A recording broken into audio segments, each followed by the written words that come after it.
Right, I've been meaning to do this video for years. Just haven't got around to it. So this is my 2006 GSXR 1000 XTT race bike. I just use it for track days. I'm not a racer. Not even close to a racer, to be fair. But I thought I'd just give you a walk round because I think it's quite a special machine. A few little upgrades and a bit of history.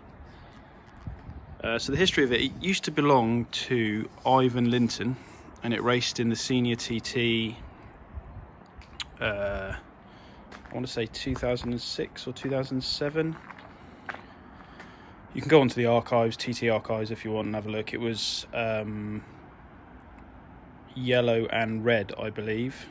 So there's pictures of it going around the TT. I've still got the V5 for it, so it can be put on the road if I wanted it to, but I just use it as my track bike. So it's got quite a cool bit of history to it. I managed to pick it up off a friend of mine, and Ivan had it before him, so I'm only the third owner since 2006. It's had a bit of engine work done on it, so it's producing about 174 horsepower at the rear wheel. I know obviously these days 200 plus is the norm for superbikes, but that's still pretty impressive and certainly fast enough for me. It was more than likely it'll always be better than I am, so it's still a bit tatty, to be fair, so sorry about that after my last track day. I'm just going to run around a few of the upgrades that are on it, some of which were already on there and a few that I've put on myself. So the first thing I did when I received it is I did the brakes. So it's got a Brembo Master, how do you pronounce that? Corsa Quarter, I think is how you pronounce it.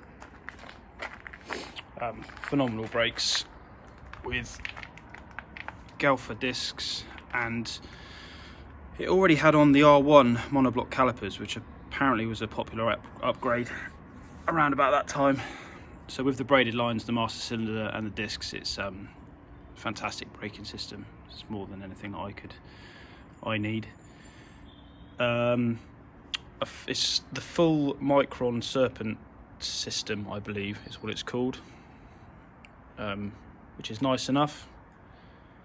As far as suspension goes, it's got the K-Tech front fork internals upgrade, which is great because it means it's adjustable.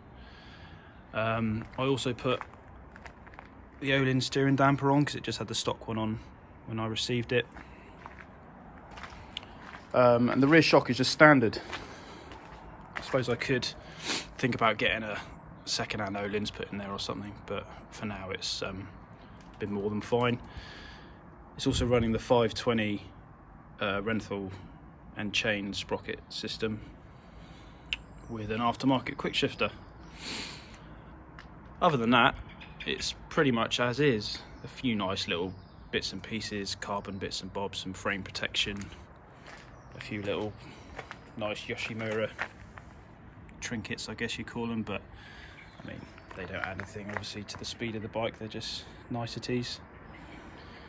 But like I say, I use this as my track bike. It's a phenomenal bit of kit as far as I'm concerned, and more than good enough for me.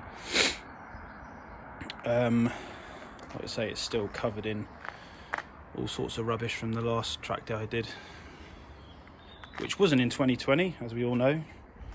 It's a pretty horrific year, but I look forward to getting out more of it in 2021 if possible. Portimao is on my wish list to get back out into Europe again and do some days out there. I love the UK track days, but as far as value for money goes, you can't beat 3 days out in the sunshine somewhere. That's my personal opinion. So there you are. That is Ivan Linton's XTT bike, GSXR 1000 K6. Any questions? Then leave them down below and I'll get back to you.